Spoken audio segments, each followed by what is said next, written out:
Julius अचानक ज़ोर से सीनियर्स पर चिल्लाता है। वो ऑर्डर देता है, रिक्रूटमेंट में थोड़ा स्पिरिट दिखाओ। फिर याद दिलाता है कि वो सब आयरन रीड्स के जूनियर्स हैं।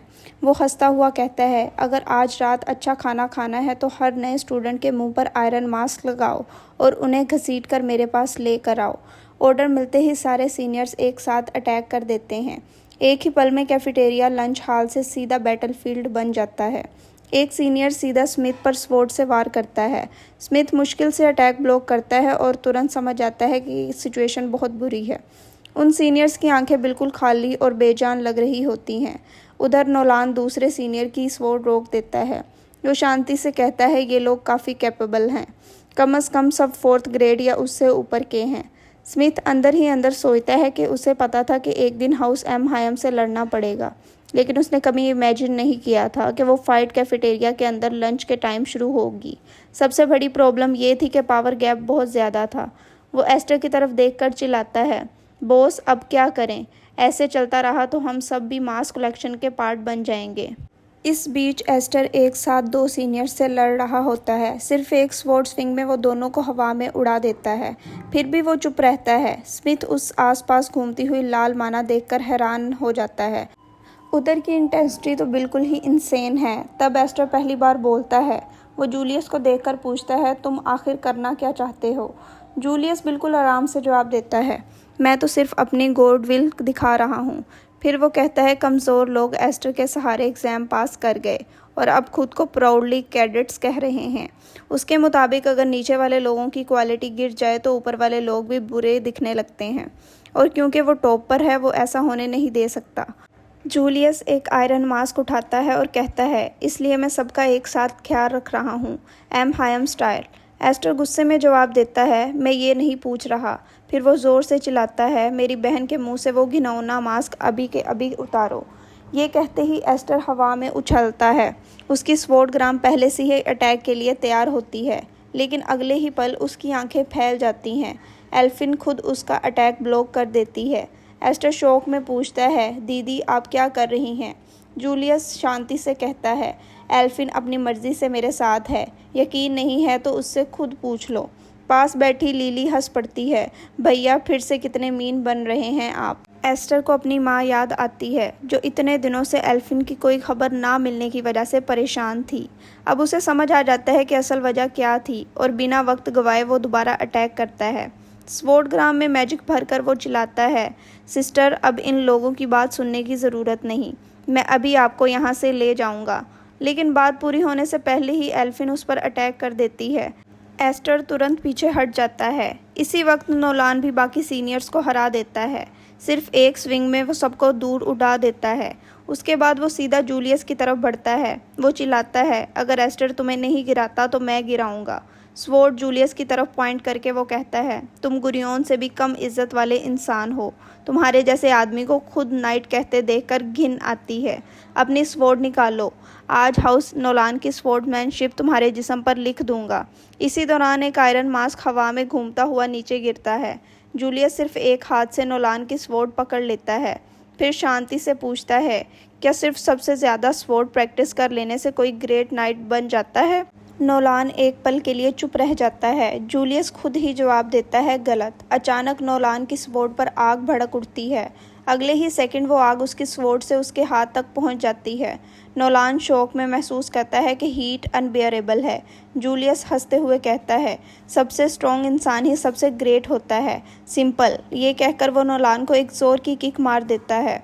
नोलान पूरे रूम में उड़ता हुआ दूर जा गिरता है। स्मिथ तुरंत उसके पास भागता है, नोलान तुम ठीक हो? नोलान का पूरा हाथ बुरी तरह जल चुका होता है। उसके चेहरे का आधा हिस्सा भी बर्न हो गया होता है। स्मिथ दर्द भरी शक्ल बनाकर कहता है, ये तो बहुत बुरा लग रहा है। पास खड़ी लिली मज़े से सब देख रही होती है। वो मुस्कुराती है और कहती है, मुझे नोलान जैसे लोग पसंद हैं, जो नोबल और प्राउड होते हैं। वो सबसे अच्छे टॉयज़ बनते हैं। वो एक आयरन मास्क उठाती है और कहती है, नोलान को तो मैं अपना पेट बनाकर रखूँगी। फिर वो स्मिथ की तरफ देखकर बोलती है, लेकिन उस दाढ़ी वाले को रखने लायक भी नहीं समझती। स्मिथ तुरंत इंसल्ट फील करता है। जूलियस मुस्कुराकर पूछता है, क्या वीक होना पाप नहीं है? लिली तुरंत हाँ में सर हिला देती है। जो चाहे बोलने का हक सिर्फ स्ट्रॉन्ग लोगों के पास होता है। वो एस्टर की तरफ देखकर कहती है। एस्टर भी अपनी पावर से फॉलोअर्स जमा कर रहा है। आखिर में हर इंसान किसी न किसी और स्ट्रॉन्ग इंसान के नीचे आ ही जाता है। दुनिया इसी तरह चलती है। जूलियस अपने जलते हुए हाथ उठाता है। क्या मैं गलत कह रहा हूँ? लेकिन उसके बोलने से पहले ही एस्टर बिजली की तरह उसकी तरफ दौड़ पड़ता है। स्वॉर्ड ग्राम सीधा जूलियस पर गिरती है। जूलियस अटैक ब्लॉक कर लेता है। एस्टर तुरंत उस प्रेशर को महसूस करता है। अगले ही पल जूलियस उसका गला पकड़ लेता है। वो एस्टर को हवा में उठा देता है। उसके चेहरे पर आग फैलने लगती है। ये देखकर स्मिथ हॉरर में जम जाता है। जूलियस पूछता है, बस इतनी ही पावर है 7 विंग्स की? अगर यही है तो मुझे अपने कज़न से काफ़ी ज़्यादा एक्सपेक्टेशंस थी। कुछ पल तक एस्टर स्ट्रगल करता है, फिर वो मुस्कुरा देता है। शांति से कहता है, एक अटैक रोककर इतना ओवर कॉन्फिडेंट मत हो। अगले ही सेकंड एस्टर लगातार स्वॉर्ड ग्राम घुमाना शुरू कर देता है। ब्लेड दोनों के आसपास चक्रावत की तरह घूमने लगती है। जूलियस की आंखें फैल जाती हैं। उसे समझ आ जाता है कि एस्टर क्या कर रहा है। एस्टर उसकी मैजिक पावर को खींच रहा होता है। एक ज़बरदस्त रेड माना साइक्लोन बन जाता है। जूलियस उसके बीच फंस जाता है। अगले ही पल उसका पूरा शरीर जोर से उड़कर रूम के दूसरे कोने में जा टकराता है। टेबल टूट जाती है और कैफेटेरिया के लंचेस हिस्ट्री में पहली बार हवा में उड़ना सीख लेती है। धुआं बैठने के बाद जूलियस एक टूटी हुई टेबल के पास बैठा होता है। एस्टर आराम से ज़मीन पर लैंड करता है, फिर बिल्कुल ठंडी आवाज़ में कहता है, अभी तुम बहुत बोल रहे थे, लेकिन अनफॉर्चुनेटली मैं तुम्हारी बातें सुन ही नहीं रहा था। जूलियस धीरे से सर उठाता है और पूछता है, दोबारा कहना। एस्टर बिल्कुल कैजुअली जवाब देता है, स्मॉल फ्राई को चुप रहना चाहिए। फिर हल्का सा मुस्कुराकर पूछता है, तुम इसी बात की बात कर रहे थे? सब लोग शौक में जम जाते हैं। स्मिथ आंखें फाड़कर देखता है और कहता है, ये तो कमाल कर दिया। जूलियस भी मान लेता है कि एस्टर ने वाकई उसे पीछे धकेल दिया, लेकिन एस्टर बिल्कुल शांत खड़ा रहता है। उधर जूलियस धीरे धीरे उठता है, अपने कपड़ों की धूल झाड़ता है और हंसी के साथ कहता है, यार सच में काफ़ी ज़ोर से उड़ा दिया। ये देखकर स्मिथ और भी हैरान हो जाता है। वो कहता है, इस बंदे के अंदर इतनी एनर्जी अभी भी कैसे बची हुई है? लगता है मॉन्स्टर के पास अनलिमिटेड स्टेमिना होता है। तभी लिली अपने भाई का मजाक उड़ा देती है। वो हंसी रोककर कहती है, भाई तुम कितने लेम लग रहे हो, इतना प्रोवोक लिया और आखिर में खुद ही उड़ गए। जूलियस ड्रामा करते हुए सांस भरता है, थोड़ा तो रहम किया करो, मेरे भी इमोशंस हैं। लेकिन अगले ही पल उसका चेहरा सीरियस हो जाता है। वो अपनी तलवार सीधा एस्टर की तरफ कर देता है और कहता है, मुझे स्मॉल फ्राई कहने की हिम्मत भी कर ली तुमने। इतना कहना था कि उसकी तलवार से भयानक आग निकलने लगती है। जूलियस गुस्से में बोलता है, अपनी छोटी सी रेबिलियन से तुमने काफ़ी हंगामा मचा दिया है। अब उम्मीद है कि मरने के लिए भी तैयार होगे। उसके पीछे आग का एक ज़बरदस्त धमाका होता है, लेकिन एस्टर भी पीछे हटने वालों में से नहीं था। वो ग्राम के थ्रू लाल रंग की मैजिक रिलीज़ करता है और ठंडे लहजे में कहता है, बकवास काम, अटैक ज़्यादा। जूलियस बस मुस्कुराता है। दोनों अपनी तलवारें उठाते हैं और बिजली की रफ्तार से एक दूसरे की तरफ दौड़ पड़ते हैं। पूरा हाल उनके क्लैश का इंतज़ार कर रहा था, लेकिन टकराने से सिर्फ एक ही पल पहले एक भारी आवाज़ गूंजती है, बस बहुत हो गया। सबकी नज़रें एंट्रेंस की तरफ मुड़ जाती हैं। काउंट मेज आ चुका था। जूलियस तुरंत रुक जाता है और कहता है, काउंट मेज? मेज गहरी सांस लेकर पूछता है, तुम लोगों को क्या लगता है डाइनिंग हॉल किस लिए बना है?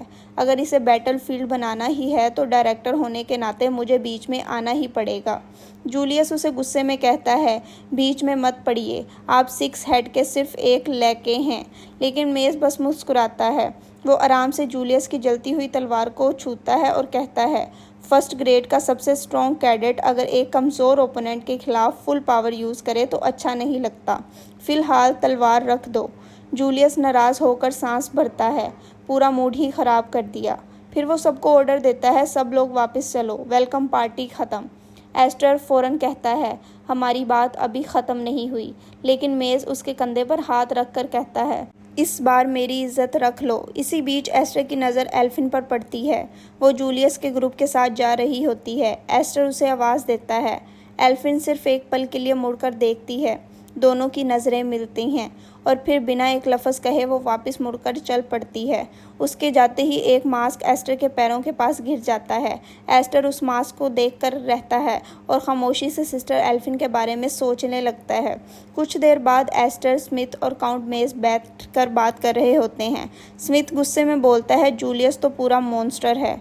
नोलान पिट गया, हमारे दोस्त पकड़ लिए गए और लोगों के चेहरों पर अजीब मास्क चिपका दिए गए, जैसे कोई सस्ता कर्ज हो। अब हम करेंगे क्या? एस्टर अपने हाथ में मास्क पकड़े हुए धीरे से कहता है, अगर काउंट मेज बीच में ना आता तो सब कुछ अलग होता। मेज के पास खड़ी लड़की फ़ौरन एस्टर को डांट देती है, काउंट ने तुम सब के लिए मेडिएशन की है, थोड़ी रिस्पेक्ट दिखाओ। लेकिन मेज खुद हंस पड़ता है, रिलैक्स, मेरे और एस्टर के बीच हमेशा से ही ऐसा ही रहा है। फिर वो एस्टर की तरफ देखकर पूछता है ना? ये सुनते ही एस्टर को 4 साल पुरानी बात याद आ जाती है, जब पूरे मेन हाउस में सिर्फ काउंट मेज ही एक ऐसा नोबल था जिसने उसका साथ दिया। इसी वजह से एस्टर उसका एहसान मानता था। लेकिन एक प्रॉब्लम थी, मेज को समझना लगभग नामुमकिन था। वो दोस्त है या दुश्मन? शायद खुद मेज को भी इसका जवाब नहीं पता। तब स्मिथ पूछता है, क्या आप वाकई एकेडमी के डायरेक्टर हैं? और अगर कल्प्रिट एम हायम का एग्जीक्यूटिव हो तो भी आप लोग कुछ नहीं करते? मेज बिल्कुल शांत अंदाज में जवाब देता है, मैं खुद भी एम हायम का एग्जीक्यूटिव हूँ। जब तक कोई बात बहुत सीरियस ना हो, हेड फैमिली के फैसलों में इंटरफेयर नहीं करता। एस्टर फ़ौरन मास्क उठाता है, लोगों को मास्क पहनाकर कंट्रोल करना सीरियस नहीं है। मेज कहता है, ये एकेडमी मेरिट बेस है। अगर कोई तरीका कैडेट्स को स्ट्रॉन्ग बना रहा है तो उसे रोकने की वजह कम होती है। जूलियस के फॉलोअर्स सबसे तेज़ी से ग्रेड्स में ऊपर बढ़ते हैं और प्रिंसिपल भी इस सिस्टम को अप्रूव करता है। ये सुनकर एस्टर समझ जाता है, इन लोगों से कोई मदद मिलने वाली नहीं। मेज उसे पूछता है, क्या तुम सीधा अपने दोस्तों को बचाने जाओगे? फिर वो सख्त वार्निंग देता है, मेन हाउस तुम्हारी हर मूवमेंट देख रहा है। एक गलती और तुम एकेडमी से एक्सपेल हो जाओगे। लेकिन एस्टर बिना पीछे मुड़े कहता है, ये लोगों को छोड़ देने की वजह नहीं बन सकती। बात सिर्फ जस्टिस की भी नहीं है। ये आयरन शैकल इंसान का दिल तोड़ देती हैं। ये उसकी आज़ादी छीन लेती हैं, उसकी आवाज़ छीन लेती हैं, उसकी डिग्निटी छीन लेती हैं और आखिर में उसके अंदर लड़ने की हिम्मत भी ख़त्म कर देती हैं। ये मास्क लोगों को इंसान से टूल बना देती हैं और वही इनका सबसे बड़ा खौफ है। मेज कुछ देर तक एस्टर को बस देखता रहता है, फिर धीरे से पूछता है, तुम ऐसे बात कर रहे हो जैसे ये सब खुद देख चुके हो। एस्टर बस इतना कहता है, मुझे पता है, जब किसी को लोस्ट काज बना दिया जाता है तो उसके साथ क्या होता है। मैं नहीं चाहता मेरे दोस्तों को भी वही अंजाम हो। मेज खामोश हो जाता है।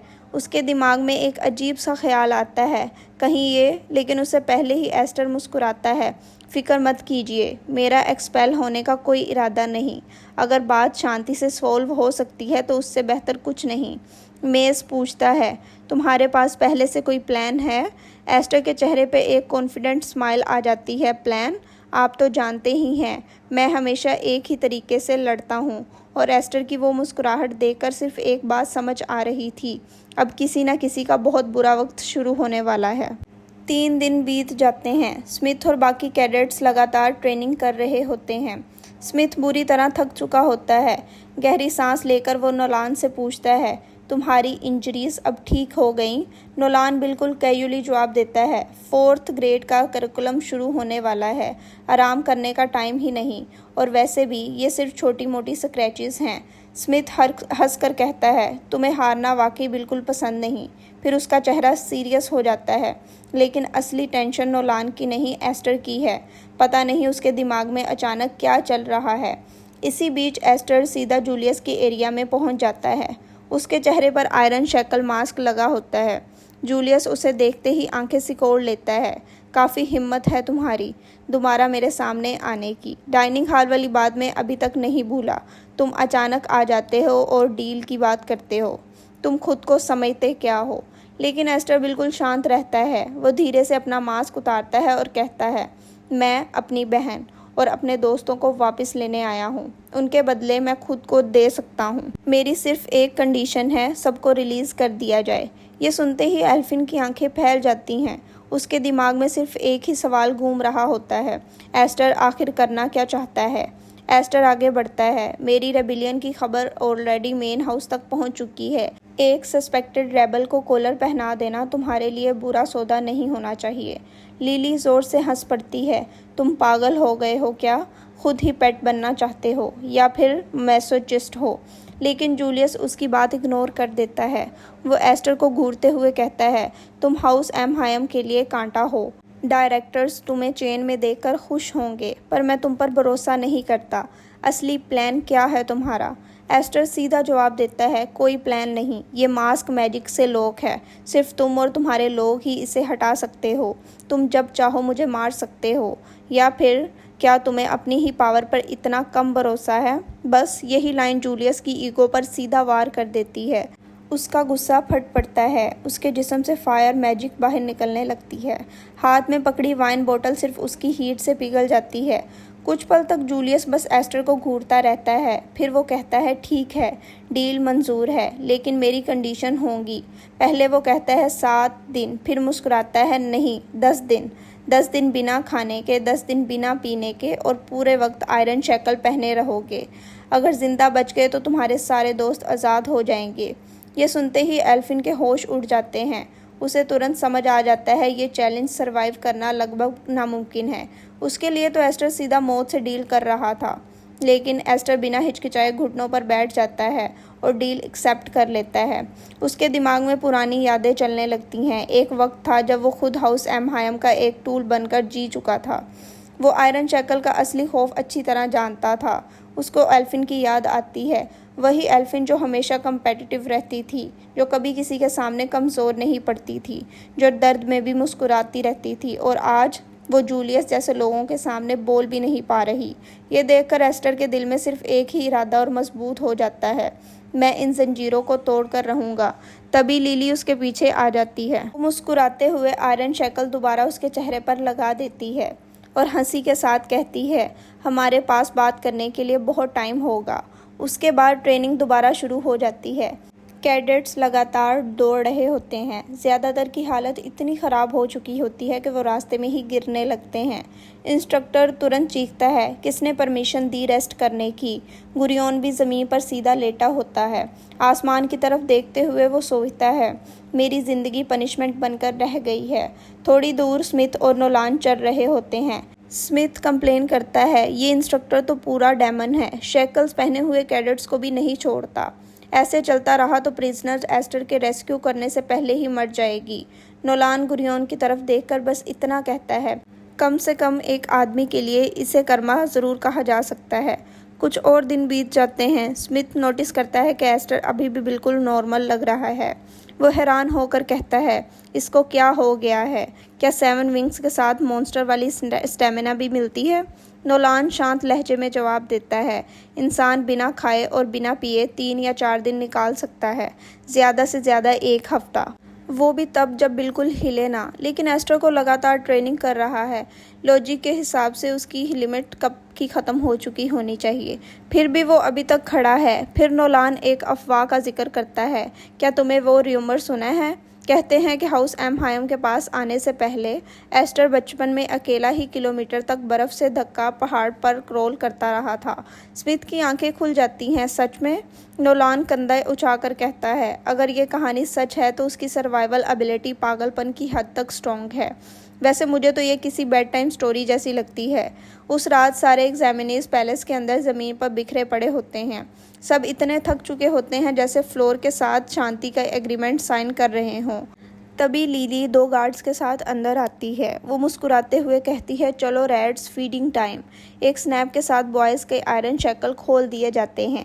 सबको खाना दिया जाता है, लेकिन प्लेट देखते ही एक लड़का हैरान रह जाता है। उसमें सिर्फ एक चीज़ का एक छोटा सा टुकड़ा और ग्लास में पानी होता है। वो गुस्से में पूछता है, ये खाना है या इंसल्ट? दूसरा लड़का भी कंप्लेन करता है, इतने से मैं मर जाऊंगा। गुरियोन भी लिली से बेहतर खाना मांगता है, लेकिन लिली उसके सामने रखा खाना पैर से कुचल देती है। फिर मजाक उड़ाते हुए कहती है, नहीं चाहिए था तो पहले बोल देते। खाने की कदर करो, दुनिया में और भी बच्चे हैं जो इससे भी ज़्यादा भूखे हैं। उधर जूलियस आराम से रॉयल डिनर एंजॉय कर रहा होता है। वो एल्फिन की तरफ देखकर कहता है, अपने छोटे भाई को इनकरेज नहीं करोगी या अब उसका सामना करने की हिम्मत नहीं बची? आखिर वो तुम्हारी वजह से ही ये सब कर रहा है। एल्फिन बस दांत बींच लेती है। उसे समझ ही नहीं आ रहा था कि वो क्या करे। जूलियस उसका रिएक्शन देखते हुए सोचता है, कुछ तो गड़बड़ है। उसे लग रहा था कि एस्टर कब का एस्केप करने की कोशिश करेगा, लेकिन एस्टर को बस हर दर्द को चुपचाप बर्दाश्त कर रहा था। जूलियस के चेहरे पर धीरे धीरे मुस्कुराहट आ जाती है। तुम तो सच में 10 दिन सरवाइव करना चाहते हो। ठीक है, मैं भी देखना चाहता हूँ तुम्हारी ये जिद आखिर कितनी देर तक टिकती है। इंस्ट्रक्टर सब कैडेट्स को समझाता है कि जब किसी स्वॉर्ड में मैजिक पावर इन्फ्यूज़ की जाती है तो उसकी शार्पनेस कई गुना बढ़ जाती है, और जब वही मैजिक पावर इंसान की बॉडी को कवर करती है तो वो एक मजबूत आर्मोर बन जाता है। लेकिन बात सिर्फ यहीं तक नहीं है। मैजिक पावर बहुत फ्लेक्सिबल होती है। जैसा यूज़र चाहे वो वैसे ही अपना रूप बदल लेती है। कभी वो घोड़े से भी तेज़ दौड़ने वाली पैर बन जाती है। कभी वो ऐसी आंखें बन जाती हैं जो पल भर में दुश्मन की लोकेशन पकड़ लेती हैं, और कभी वो एक ऐसा ट्रम्प कार्ड बन जाती है जो पूरी बैटल का रिजल्ट ही बदल देती है। जैसे ही लेक्चर चल रहा होता है, एस्टर के आसपास लाल रंग की मैजिक घूमने लगती है। कुछ ही पल में वो एक भयानक साइक्लोन का रूप ले लेती है। 2 सीनियर स्टूडेंट्स बिना सोचे उसकी तरफ दौड़ पड़ते हैं, लेकिन जैसे ही वो साइक्लोन के अंदर घुसते हैं, एक ज़बरदस्त हवा का प्रेशर उन्हें दूर उड़ा देता है। दोनों ज़मीन पर गिरते ही हैरान रह जाते हैं, ये अब क्या हुआ था। धीरे धीरे वो लाल साइक्लोन गायब होने लगता है। सीनियर्स तुरंत इधर उधर देखते हैं, लेकिन एस्टर कहीं नज़र नहीं आता। फिर उनमें से एक ऊपर देखता है और उसका चेहरा जम जाता है। एस्टर उनके ऊपर हवा में खड़ा था। अगले ही पल वो सीधा नीचे डाइव लगाता है। बूम! उसके लैंड करते ही पूरी जगह एक ज़बरदस्त एक्सप्लोजन से गूंज उठती है। कुछ देर बाद एक दूसरा इंस्ट्रक्टर कैडेट्स के सामने आता है। वो अपनी एक उंगली पर उठाता है और उसकी फिंगर टिप्स पर मैजिक जमा होने लगती है। वो बताता है कि 4th ग्रेड ट्रेनिंग की असल फोकस एडवांस मैजिक मैनिपुलेशन है। साथ ही सबको वार्निंग देता है, ट्रेनिंग के दौरान स्वॉर्ड्स का इस्तेमाल बिल्कुल मना है। तभी एक बर्ड उनके ऊपर से उड़ता है। इंस्ट्रक्टर बिना किसी एफर्ट के उस पर एक मैजिक शूट फायर करता है और अगले ही सेकंड वो बर्ड सीधा ज़मीन पर गिरता है। इंस्ट्रक्टर शांत आवाज़ में कहता है, जिनके पास विंग एम्बलम होता है उन्हें किसी को मारने के लिए तलवार की ज़रूरत नहीं पड़ती। मैं चाहता हूँ कि तुम सब ये बात अच्छी तरह याद रखना। एस्टर एक शब्द भी मिस नहीं करता। उसकी नज़र सिर्फ इंस्ट्रक्टर के हाथ पर होती है। वो ध्यान से देख रहा होता है कि मैजिक एग्जैक्टली गैदर कैसे होती है। बाद में एस्टर एक पेड़ के नीचे अकेला बैठा होता है। वो सोचता है कि आयरन रीड आए हुए आज 7 दिन हो चुके हैं। 4th ग्रेड ट्रेनिंग शुरू हुए भी काफ़ी दिन गुजर गए और अब प्रैक्टिकल मैजिक मैनिपुलेशन पहले से काफ़ी नेचुरल लगने लगी है। सिर्फ 3 दिन और, बस 3 दिन सरवाइव करना है। उसके बाद उसकी बहन आज़ाद हो जाएगी। लेकिन अगले ही पल वो खुद ही इस सोच को रिजेक्ट कर देता है। नहीं, मैं बस वेट नहीं कर सकता। जूलियस बिना स्वॉर्ड के ही इतना डेंजरस है, और सबसे बड़ी प्रॉब्लम, उसने अभी तक अपनी असली स्ट्रेंथ भी रिवील नहीं की। आखिर वो 1st ग्रेड है। एस्टर धीरे से खड़ा होने की कोशिश करता है। उसे कोई नया रास्ता ढूंढना ही होगा, कुछ ऐसा जो उसे जूलियस के लेवल तक पहुंचा सके। लेकिन तभी उसकी नज़रें धुंधली होने लगती हैं। पूरा आसमान घूमने लगता है और एस्टर सीधा ज़मीन पर जा गिरता है। उसे तुरंत समझ आ जाता है कि उसकी बॉडी में कुछ तो गड़बड़ है। उसी वक्त नोलान वहां पहुंचता है। एस्टर को देखते ही वो कहता है, लगता है यही तुम्हारी लिमिट थी। चेक करने के बाद नोलान को पता चलता है एस्टर को तेज़ बुखार है। वो हल्की सी सांस छोड़ते हुए कहता है, तुम्हें ब्लेम भी नहीं कर सकता, आखिर तुम भी इंसान ही हो। कमज़ोर आवाज़ में एस्टर पूछता है, सच? नोलान बताता है कि अगर एस्टर मर गया तो काउंट मेज के लिए प्रॉब्लम खड़ी हो जाएगी। मेज ने खुद उसे कहा था, अगर एस्टर के साथ कुछ भी हो तो उसकी हेल्प करना। नोलान थोड़ा चिढ़ कर बोलता है, मेरे सर पर कितना इरिटेटिंग काम डाल दिया। एस्टर सोच में पड़ जाता है, काउंट मेज मेरी मदद क्यों करना चाहता है? लेकिन इससे पहले कि उसको जवाब मिलता, उसे पहले ही नोलान बोल पड़ता है, रुको, मैं अपनी स्वॉर्ड लेकर आता हूँ और तुम्हारे मज़ल अभी तोड़ देता हूँ। एस्टर तुरंत उसका हाथ पकड़ लेता है। नोलान हैरान होकर पूछता है, क्या कर रहे हो? एस्टर मुश्किल से खड़ा होता है। उसकी सांसें तेज़ चल रही होती हैं। वो धीरे से कहता है, अगर तुमने ऐसा किया तुम मर जाओगे। उसके दिमाग में सिर्फ एक ही बात चल रही थी, अगर वो अब टूट गया तो उसकी बहनों को बचाने वाला कोई नहीं बचेगा। इसलिए वो नोलान से कहता है, कुछ भी अननेसेसरी मत करना। नोलान सर खुजाते हुए बोलता है, सच कहूँ तो मुझे तुम्हारी आधी समझ ही नहीं आ रही, लेकिन इतना समझ गया हूँ कि तुम बिल्कुल खुश नहीं हो। फिर वो थोड़ी सीरियस आवाज़ में कहता है, प्रोमिसेस तभी काम करते हैं जब दोनों लोग उन्हें निभाएं, लेकिन रियलिटी में ऐसा बहुत कम होता है। तभी कई सीनियर्स उन दोनों को चारों तरफ से घेर लेते हैं और उनके बीच से लिली आगे बढ़ती है। एस्टर को देखकर वो मुस्कुराती है, वाह तुम तो सच में भूत लग रहे हो। रात को ऐसे घूमोगे तो लोग तुम्हें अनडेड समझ लेंगे। नोलान आसपास खड़े सीनियर्स को देखकर बोलता है, इतनी उदास शक्ल वाले लोगों को पूरी आर्मी लेकर क्यों आ गई हो? 4th ग्रेड ट्रेनिंग चल रही है, एक 2nd ग्रेड स्टूडेंट को यहाँ क्या काम है? लिली आराम से जवाब देती है, 4th ग्रेड के स्टूडेंट्स मुझे इम्प्रेस करना चाहते हैं। मैं बस उनकी क्लास ऑब्जर्व करने आई हूँ। इंस्ट्रक्टर को भी कोई प्रॉब्लम नहीं। इतना कहकर वो एक पेड़ की ब्रांच पर छलांग लगा देती है। ऊपर बैठकर पैर हिलाते हुए वो मुस्कुराती है, वैसे मैं सिर्फ एक चीज़ देखना चाहती हूँ, एस्टर को रोते हुए और भीख मांगते हुए। बाकी तुम लोग जितना चाहो एक दूसरे को पीटो, बस इतना सुनना था। सारे सीनियर एक साथ अटैक कर देते हैं। एस्टर तुरंत समझ जाता है, ये लोग 10 दिन पूरे होने से पहले ही उसे ख़त्म करना चाहते हैं। उसे इंटरफेरेंस की उम्मीद थी, लेकिन इतने खुलेआम नहीं। ये उसने बिल्कुल एक्सपेक्ट नहीं किया था। अब नोलान भी इस फाइट में फंस चुका था। दोनों पीठ से पीठ मिलाकर खड़े हो जाते हैं। एक सीनियर सीधा नोलान पर वार करता है। नोलान अपनी बाजू से उसका अटैक रोक लेता है और हंसी के साथ बोलता है, नाइट्स को स्वॉर्ड यूज़ करने से मना करना सबसे बेकार रूल है। एस्टर जल्दी से सिचुएशन एनालिसिस करता है। एनिमीज़ की गिनती बहुत ज़्यादा है। अगर फाइट लंबी चली तो उसका स्टेमिना पहले ही ख़त्म होगी। उसे कोई लो कॉस्ट ट्रम्प कार्ड चाहिए अभी इसी वक्त, वरना ये फाइट यहीं ख़त्म हो जाएगी। ऊपर ब्रांच पर बैठी लिली सब देख रही होती है। वो हल्की सी हंसी के साथ बोलती है, क्या तुम दोनों हर प्रॉब्लम का सलूशन सिर्फ मुक्के ही समझते हो? असली प्रॉब्लम तुम्हारी ज़िद है एस्टर। तुम हार मानना ही नहीं चाहते और इसी वजह से अपनी ज़िंदगी और मुश्किल बना लेते हो। तभी नोलान ज़ोर से चिल्लाता है, एस्टर डोडेज। एस्टर तुरंत मुड़ता है, लेकिन देर हो चुकी थी। एक सीनियर पहले ही उसके सामने पहुंच चुका था और अगले ही पल उसका मुक्का सीधा एस्टर के चेहरे पर लगता है। एस्टर हवा में उछलता हुआ एक पेड़ से जा टकराता है।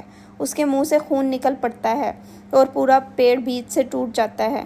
नोलान घबराकर पीछे देखता है, कहीं एस्टर मर तो नहीं गया।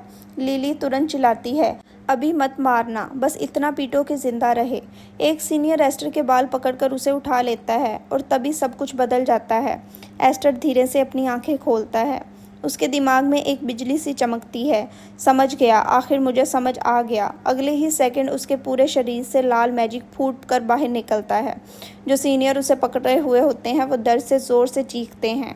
उसका हाथ खुद ब खुद फटने लगता है। खून हर तरफ चिढ़क जाता है। लिली की आंखें हैरानी से फैल जाती हैं। लाल मैजिक पूरे एरिया में फैलने लगता है और पहली बार तमाशा देखने आए हर इंसान के चेहरे से मुस्कान गायब हो जाती है। सीनियर अपने हाथ को हैरानी से घूरता रह जाता है। उसके बाजू से ताज़ा खून बह रहा था। वो तुरंत अपना जख्मी हाथ पकड़ लेता है। जैसे ही मैंने एस्टर को छुआ, मेरा हाथ कैसे कट गया। उसको ऐसा महसूस होता है जैसे एस्टर की मैजिक उसके हाथ के अंदर घुस गई हो। वो अंदाज़ा लगाता है कि शायद ये कोई डिफेंसिव मैजिक है, लेकिन अगले ही पल वो हंस पड़ता है। इतनी कमज़ोर डिफेंस से मेरा कुछ नहीं बिगड़ने वाला। वो अपनी मैजिक रिलीज़ करता है और दोबारा एस्टर पर टूट पड़ता है। बस इतना ही डिफेंस है तो एक बार और कुचल देता हूँ। एस्टर बिल्कुल शांत खड़ा रहता है। वो बस अपना एक हाथ उठाता है और सीधा सीनियर का सर पकड़ लेता है। अगले ही सेकंड लाल माना उसकी पूरी बॉडी में बिजली की तरह फैल जाता है। सीनियर की आंखें उलट जाती हैं और वो धड़म करके ज़मीन पर जा गिरता है। लिली की आंखें फैल जाती हैं। इम्पॉसिबल, 4 ग्रेड होते हुए भी ये अटेरीब्यूट अल्टरेशन यूज़ कर रहा है। इतने में और भी सीनियर एस्टर की तरफ दौड़ पड़ते हैं, लेकिन एस्टर की आंखों में बिल्कुल डर नहीं था। वो अंदर ही अंदर सोचता है, ये सिंपल वेपन एनहेंसमेंट या बॉडी रीइंफोर्समेंट जैसा बिल्कुल नहीं है, ये उससे कहीं ज़्यादा एडवांस है। वो एक और लाल माना की वेव रिलीज़ करता है। सिर्फ एक अटैक और सारे सीनियर्स हवा में उड़ जाते हैं। तब एस्टर को समझ आता है एट्रीब्यूट अल्टरेशन मैजिक मैनिपुलेशन की एक अलग ही ब्रांच है। ये हर इंसान के मैजिक को उसकी अपनी इंडिविजुअलिटी देती है। उसे जूलियस याद आता है। जूलियस के पास फायर एट्रीब्यूट्स हैं। जिस चीज़ को वो छूता है वो जलने लगती है और मेरी मैजिक स्लैश एट्रीब्यूट कैरी करती है। मैं जिस चीज़ को छूता हूँ वो कट जाती है। तभी एक सीनियर गुस्से में एक बड़ा सा पेड़ जड़ से उखाड़ लेता है और पूरी ताकत से एस्टर की तरफ फेंक देता है। लेकिन एस्टर अपनी जगह से हिलता तक नहीं। उसकी लाल मैजिक हवा में ही उस पेड़ को रोक देती है। अगले ही पल पूरा ट्रंक हजारों टुकड़ों में कट कर बिखर जाता है। हर तरफ सन्नाटा छा जाता है। सब लोग मुंह खोलकर देखते ही रह जाते हैं। कुछ लोगों के दिमाग में सिर्फ एक ही बात चल रही थी, क्या पेड़ खुद ही लकड़ी बनने के लिए वॉलंटियर करने लगे हैं। एस्टर को समझ आ जाता है ये कोई नॉर्मल टेक्निक नहीं। सेकंड ग्रेड स्टूडेंट्स भी बिना एक्स्ट्रा ऑर्डिनरी टैलेंट के इसे यूज़ नहीं कर सकते। अब उसे कोई शक नहीं रहा। अब वो सिर्फ मैजिक से ही किसी को मार सकता है। पीछे खड़ा नोलान ये सब देख रहा था। वो हल्की सी मुस्कान के साथ सोचता है। लगता है सेवन विंग्स हमेशा सबसे एक कदम आगे ही रहना चाहता है। तभी लिली आराम से ज़मीन पर उतरती है। वो एस्टर को देखकर कहती है, एक्सपेक्टेड से भी काफ़ी बेहतर, लेकिन तुम्हारी एक प्रॉब्लम अभी भी बाकी है। इतनी पावर होने के बाद भी तुमने अभी तक किसी को मारा नहीं और इसी वजह से मेरे सोल्जर्स कभी नहीं रुकेंगे। वो आराम से एक गिरे हुए सीनियर्स के पास जाती है। बिना एक सेकंड सोचे अपनी स्वॉर्ड निकालती है और उस पर वार कर देती है। फिर ठंडी आवाज़ में कहती है, उठो तुम निकम्मे लोगो। एस्टर और नोलान दोनों से हैरानी से देखते रह जाते हैं। लेकिन तभी एक अजीब चीज़ होती है। एक एक करके सीनियर्स के मास्क खुद ही गिरने लगते हैं। सब लोग एकदम जम जाते हैं। खुद लिली भी कंफ्यूज रह जाती है। एक सीनियर धीरे से अपना चेहरा छूता है। उसे एहसास होता है मास्क गायब हो चुका है। वो आसमान की तरफ देखता है। उसकी आंखों से आंसू निकल आते हैं और वो मुस्कुरा कर कहता है, आखिर मैं दोबारा सांस ले पा रहा हूँ। नोलान एस्टर की तरफ देखकर हंसता है, तुम सच में कमाल हो। लड़ाई के बीच में सबको आज़ाद कर दिया। लिली नफरत भरी हंसी हंसती है। इसे कुछ नहीं बदलेगा। ये लोग खाना खाने के बाद खुद ही मास्क वापस पहन लेते हैं। इन्हें अपनी औकात पता है। तुम्हारी ये रेस्क्यू बिल्कुल बेकार है। फिर वो गुस्से से चिल्लाती है, सब के सब अटैक करो। लेकिन इस बार कोई नहीं हिलता। सारे सीनियर्स एक दूसरे की तरफ देखते रहते हैं। सबके चेहरे पर हिचकिचाहट साफ दिख रही होती है। किसी ने मास्क उठाने की भी कोशिश नहीं की। तब नोलान धीरे से उनके सामने आकर खड़ा हो जाता है। वो शांत आवाज़ में कहता है, लगता है इनके दिल इतने भी सीधे नहीं हैं। आज़ादी मिलने के बाद ये दोबारा अटैक नहीं करना चाहते। फिर वो लिली की आंखों में देखकर पूछता है, या फिर अब तुम खुद लड़ोगी। लिली उसे घूरती रहती है। इसी बीच एस्टर की सांसें और भारी होने लगती हैं। वो धीरे से कुछ बोलता है। नोलान कान लगाकर सुनने की कोशिश करता है लेकिन कुछ समझ नहीं आता। वो कहता है, छोड़ो, मैं तुम्हारी तरफ से बोल देता हूँ। लिली एस्टर की तरफ उंगली करती है। तुम्हारे पास इतनी पावर थी, अपना मास्क तोड़ना भी बहुत आसान था। फिर वो मुड़ते हुए कहती है, क्या तुम सच में प्रॉमिस डे तक सब कुछ चुपचाप सहने वाले हो? तुम तो कहते थे हाउस एमहाइम को तबाह कर दोगे, लेकिन अब देख रही हूँ तुम कितनी ओबीडियंट निकलते हो। याद रखना, एक दिन तुम्हारी यही काइंडनेस तुम्हारी सबसे बड़ी कमज़ोरी बनेगी। एस्टर धीरे से अपना सर झुका लेता है। कमज़ोर आवाज़ में कहता है, मैं ऐसा नहीं कर सकता। चाहे कुछ भी हो जाए, मैं अभी भी विस्काउंट हाउस का हिस्सा हूँ। मैं अपने फादर और अपनी पूरी फैमिली का नाम कभी ख़राब नहीं करूँगा। वो धीरे से अपना हाथ उठाता है। कुछ बोलने ही वाला होता है कि अचानक नोलान ज़ोर से चिल्लाता है, एस्टर। उसने देखा एस्टर दोबारा गिर रहा था, लेकिन ज़मीन पर गिरने से पहले ही किसी ने उसे अपनी बाहों में पकड़ लिया। नोलान की आंखें फैल जाती हैं। एल्फिन। एस्टर धीरे से आंखें खोलता है। कमज़ोर मुस्कान के साथ फुसफुसाता है, सिस्टर। एल्फिन उसके बाल सहलाती है। उसकी आंखों में उदासी। वो हल्का सा मुस्कुराकर कहती है, बचपन से तू हमेशा इतना रैकलेस रहा है। फिर धीरे से माफ़ी मांगती है। मैं बड़ी बहन होकर भी हमेशा तू ही मुझे बचाता रहा, लेकिन इस बार सब अलग है। तुमने मुझे हिम्मत दी है। अब मुझे यकीन है मैं ठीक रहूँगी। ये कहकर वो एस्टर को अपने सीने से लगा लेती है।